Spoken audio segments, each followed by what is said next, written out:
Desejo saudar todos os irmãos que se encontram aqui presencialmente e aqueles que estão a assistir em casa, com a paz do nosso Senhor Jesus Cristo. Estamos a viver tempos de grande incerteza. Tempos de incerteza a nível económico. Tempos de incerteza a nível político, com grande agitação e convulsões sociais. E uma profunda crise de valores morais. Aquilo que é uma realidade hoje deixa de o ser no dia seguinte. Mas o nosso Deus é o Senhor da história e nada acontece sem o seu conhecimento e permissão. Se nos voltarmos para Ele e para a sua palavra, estaremos seguros. Esta manhã gostaria de refletir convosco sobre um texto extraordinário da palavra de Deus, primeiro capítulo do livro do profeta Daniel. Daniel viveu cerca de 600 anos antes de Cristo e profetizou a data exata da chegada do Messias para salvar o seu povo. E profetizou também, com muitos detalhes, acontecimentos que terão lugar no final dos tempos, quando Jesus voltará. Daniel 1, versículo 1, no terceiro ano do reinado de Joaquim, rei de Judá, Nabucodonosor, rei da Babilônia, foi cercar Jerusalém. O Senhor permitiu que ele se apoderasse de Joaquim, rei de Judá, e de uma parte dos objetos sagrados do templo. Regressando à Babilônia, Nabucodonosor depositou esses objetos na sala dos tesouros do templo dos seus deuses. O rei deu ordem a Aspenaz, chefe do pessoal da sua casa, para que escolhesse de entre os israelitas exilados alguns jovens da família real e da nobreza. Esses jovens destinavam-se a servir na corte e, por isso, deviam ser de bom aspecto e sem defeito físico, inteligentes, educados e instruídos. Aspenaz devia ensinar-lhes a ciência e a língua dos babilônios. O rei também deu ordens para que a comida e o vinho que lhes eram servidos diariamente fossem os mesmos da casa real. E durante 3 anos deviam prepará-los para entrarem ao serviço de Sua Majestade. Entre os jovens escolhidos encontravam-se Daniel, Ananias, Michael e Azarias, todos da tribo de Judá. Porém, Aspenaz, chefe do pessoal da casa real, pôs-lhes nomes diferentes. A Daniel pôs o nome de Belteshazzar, a Ananias o de Shadraque, a Michael o de Mechaque e a Azarias o de Abed-nego. Daniel tomou a resolução de se manter fiel às regras de alimentação do seu povo e não queria tocar na comida e no vinho da corte. Por isso, pediu a Aspenaz que o dispensasse dessa alimentação. E Deus fez com que o chefe do pessoal acolhesse Daniel com simpatia e benevolência. Porém, Aspenaz teve medo do rei e lembrou-lhes: foi o rei meu senhor que decidiu o que devem comer e beber, e se ele vê que ficam mais magros do que os outros da vossa idade, a minha vida fica em perigo por vossa causa. Então Daniel foi ter com o encarregado que Aspenaz tinha nomeado para cuidar dele e dos seus 3 colegas, Ananias, Michael e Azarias, e pediu-lhe: faça uma experiência connosco durante 10 dias. Dê-nos legumes para comer e água para beber. No fim desses 10 dias, compare-nos com os jovens que comem da ementa real. E então decida segundo o resultado que encontrar. O encarregado concordou em fazer com eles a experiência durante 10 dias. Ao fim deste prazo, verificou-se que os jovens tinham um aspecto mais sadio e robusto do que os que comiam da ementa real. Por isso, O encarregado permitiu que continuassem a comer legumes, pondo de parte as comidas e bebidas que lhes eram destinadas. Deus abençoou estes 4 jovens, dando-lhes sabedoria e conhecimento nas letras e ciências. E a Daniel deu o poder de interpretar visões e sonhos. No fim dos 3 anos prescritos pelo rei, Aspenaz levou o grupo à presença de Nabucodonosor. Ao falarem com sua majestade, Daniel, Ananias, Michael e Azarias impressionaram-no mais do que os outros. Por essa razão ficaram diretamente ao serviço do rei. Sempre que este lhes fazia uma pergunta ou apresentava um problema, os 4 jovens mostravam 10 vezes mais conhecimento do que os outros magos e adivinhos de todo o seu reino. E Daniel permaneceu na corte até ao 1º ano do reinado de Ciro. Senhor, a minha oração nesta manhã é que Tu nos fales através da Tua palavra. Nós precisamos de ouvir a Tua voz. Concede-me a graça, a Tua sabedoria, a unção do Teu Espírito Santo, para que eu possa transmitir com fidelidade os Teus pensamentos. E ajuda-nos a sermos obedientes a tudo aquilo que sabemos que é da Tua vontade. Em nome de Jesus. Amém. Que o Senhor abençoe a Sua palavra. Deus ama o seu povo escolhido, mas a sua paciência tem limites. No capítulo 28 do livro de Deuteronômio, o Senhor adverte o povo, através de Moisés, antes da entrada na terra prometida, das consequências da sua desobediência aos mandamentos de Deus. Um dos castigos mencionados detalhadamente, nesta ocasião, cerca de 900 anos antes de Daniel, é que se o povo fosse desobediente aos mandamentos de Deus, a nação seria conquistada por um povo pagão e cruel que os oprimiria. Lemos em Deuteronômio 28, versículo 49, o Senhor levantará contra ti uma nação de longe, da extremidade da terra, que voa como a águia, nação cuja língua não entenderás, nação feroz de rosto, que não respeitará o rosto do velho, nem se apiedará do moço, e comerá o fruto dos teus animais e o fruto da tua terra, até que sejas destruído, e não te deixará grão, mosto nem azeite, nem crias das tuas vacas, nem das tuas ovelhas, até que te haja consumido. Nos dias de Daniel, o povo tinha-se desviado dos caminhos de Deus. Apesar das muitas oportunidades que tiveram de se arrependerem, através da exortação de muitos profetas que Deus enviou. O profeta Jeremias descreve em pormenor os pecados do povo de Judá e dos seus líderes, que incluíam a adoração de falsos deuses, a falta de compaixão para com os estrangeiros, os órfãos e as viúvas, a violência e a morte de inocentes, a hipocrisia, a não santificação do sábado que Deus tinha estabelecido para descanso e para louvor do seu nome. A perversidade do povo atingiu tal extremo que chegaram a sacrificar os seus próprios filhos e filhas em holocausto, algo que, como Deus transmite a Jeremias, nunca ordenei nem me passou pela mente. Além disso, o castigo de Deus ao reino de Israel, no norte, que tinha sido deportado para a Síria 200 anos antes, como resultado também da sua desobediência, não serviu de lição para o povo de Judá, que mesmo assim não se arrependeu.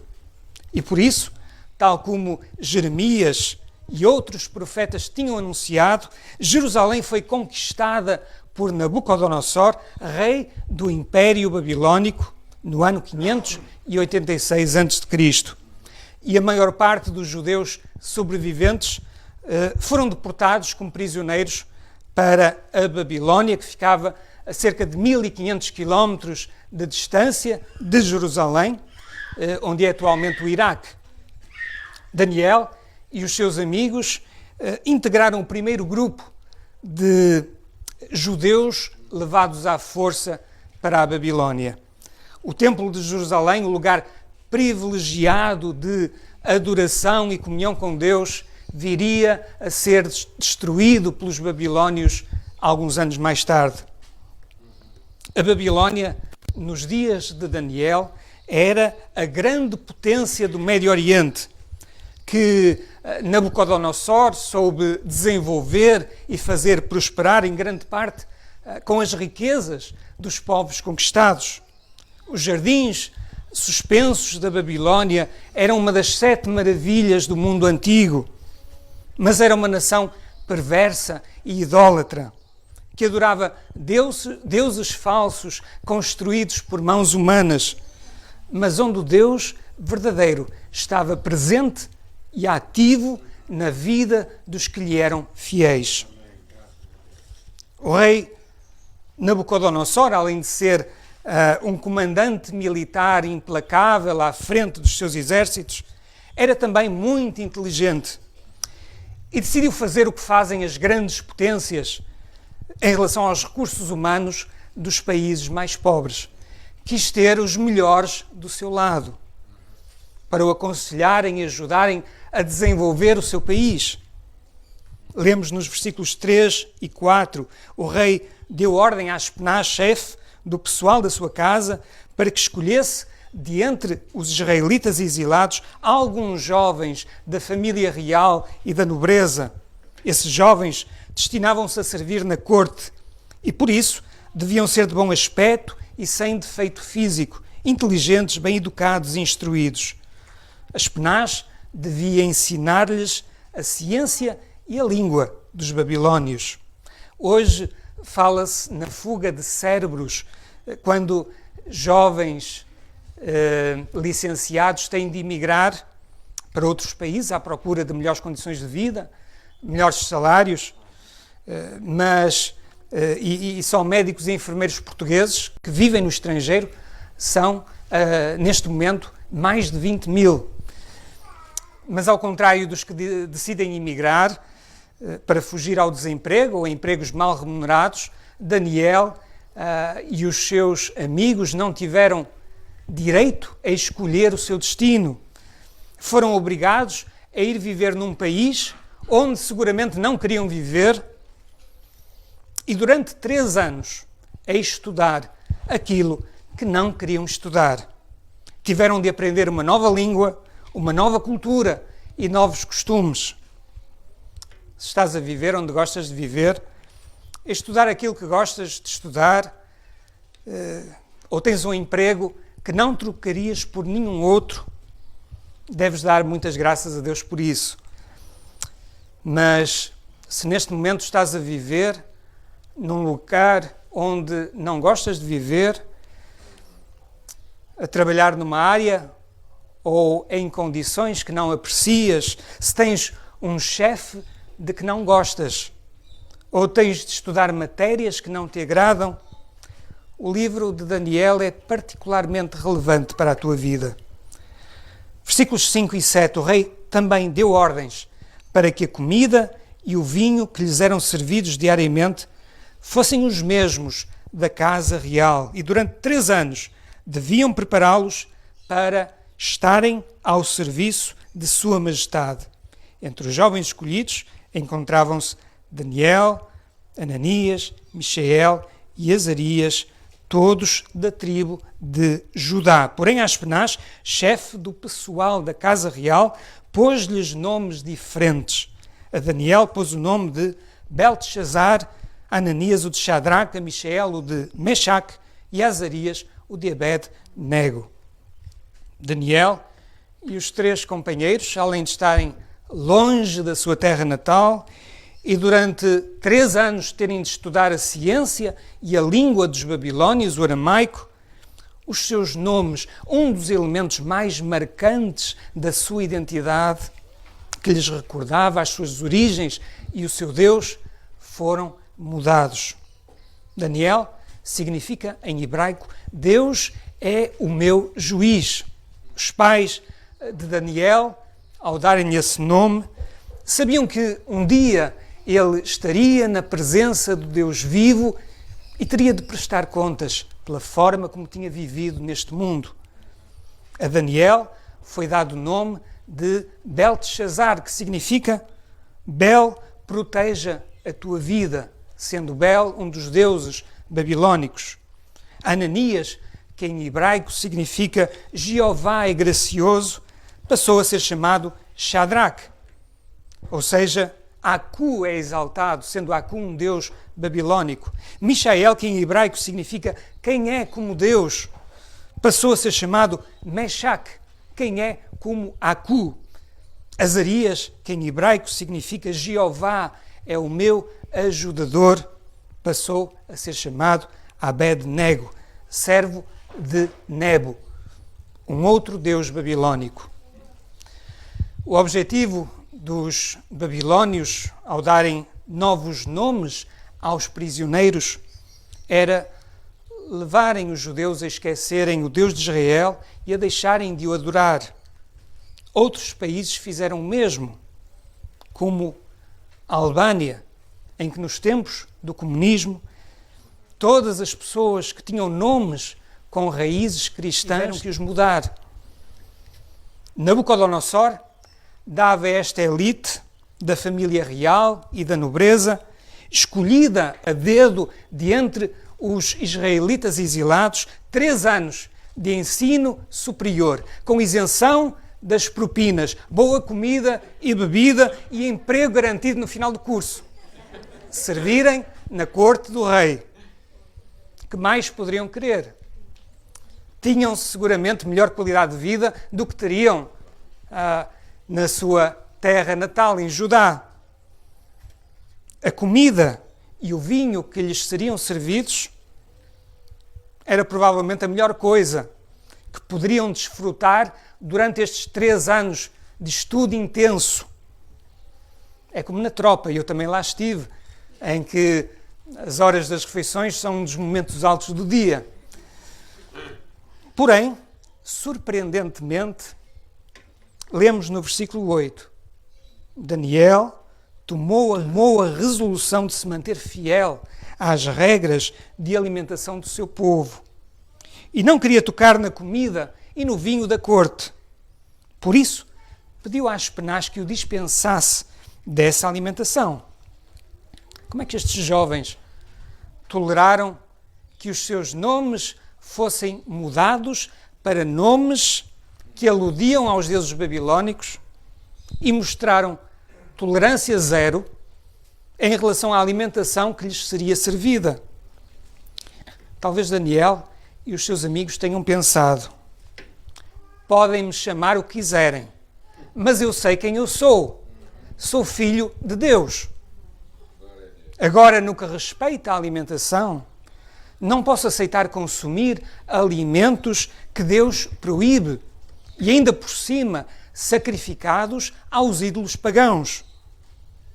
Daniel teve a coragem de se dirigir ao chefe do pessoal do rei para lhe pedir, educadamente e com muita diplomacia, que o dispensasse da alimentação da corte, sem saber qual seria a sua reação.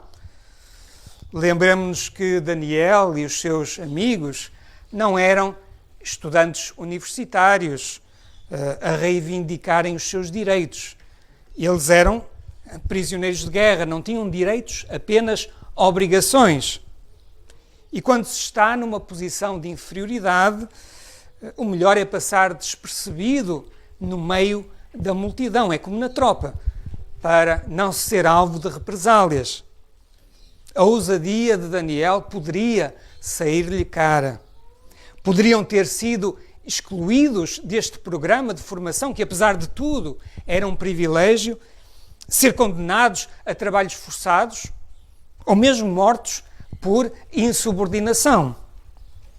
Versículos 9 e 10, Deus fez com que o chefe do pessoal acolhesse Daniel com simpatia e benevolência.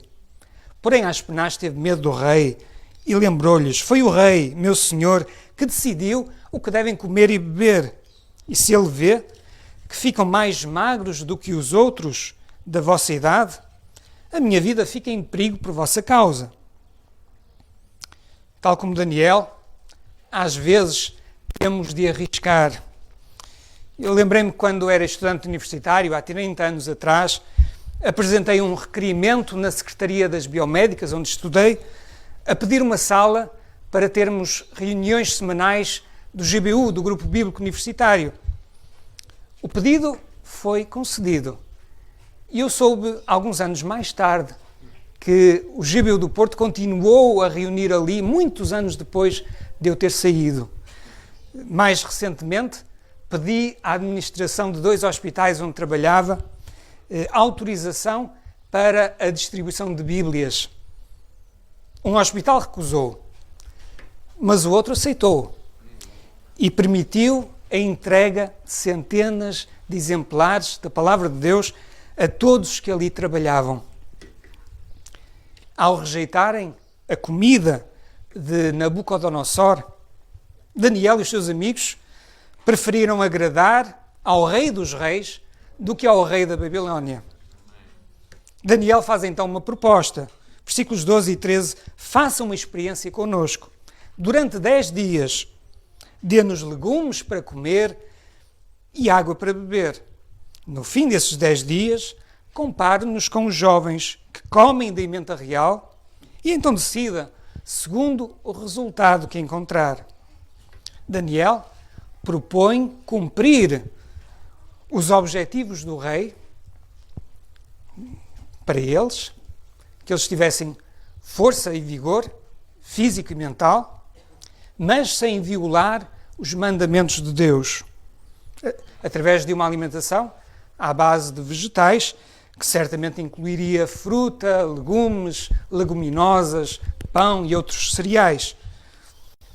Nestas últimas semanas tenho aprendido muito acerca de nutrição e de alimentação saudável.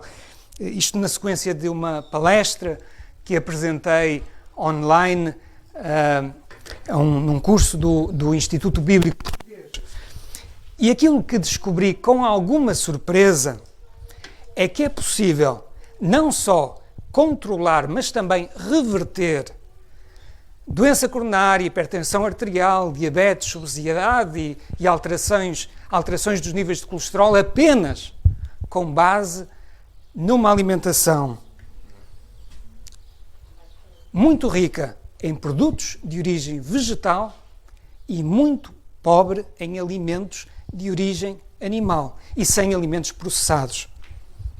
Aliás, não é uma dieta vegetariana porque permite o consumo de carne, peixe, ovos e produtos lácteos, mas restringe imenso o seu consumo.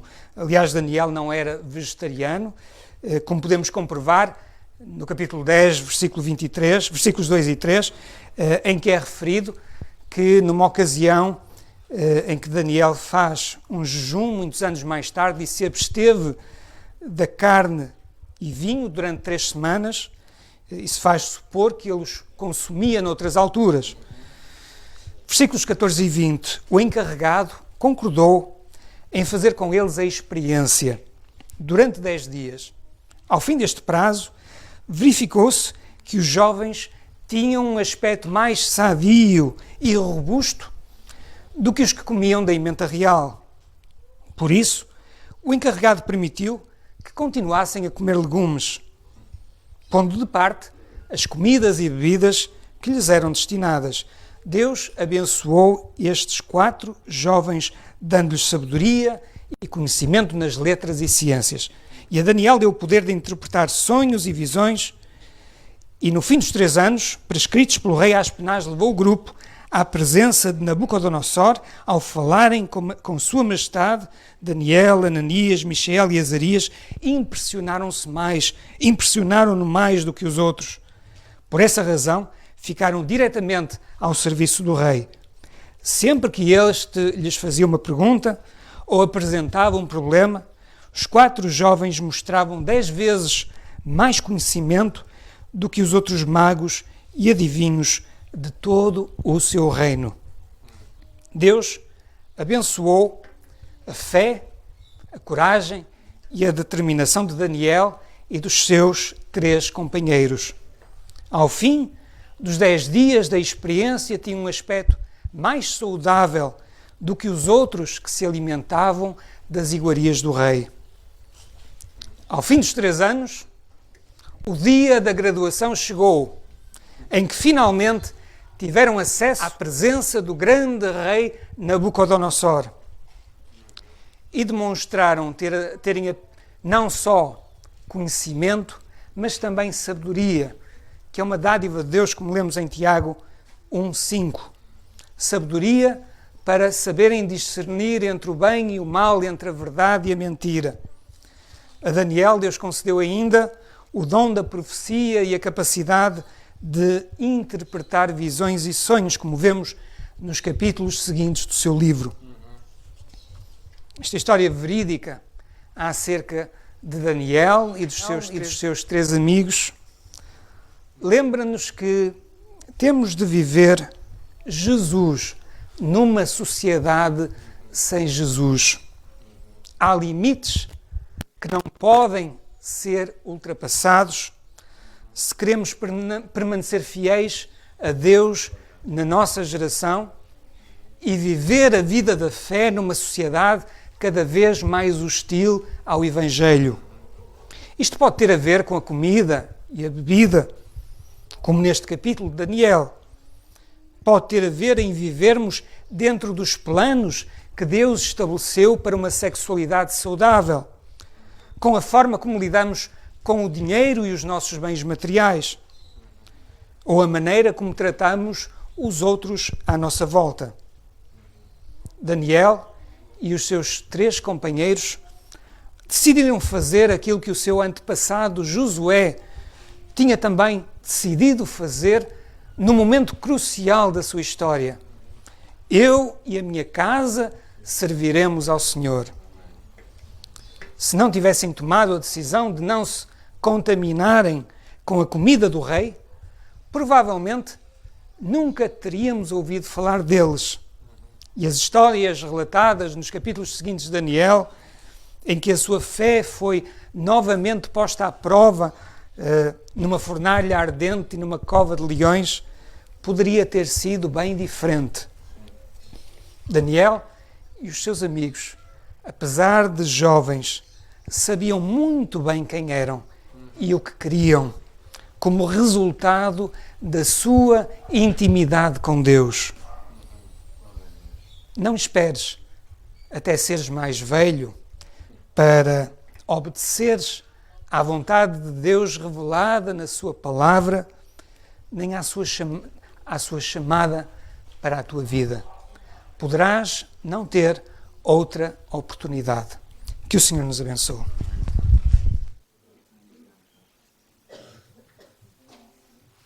Eu acho que uma grande lição que tiramos com estes homens é que pequenas cedências podem trazer a longos e a profundos desvios.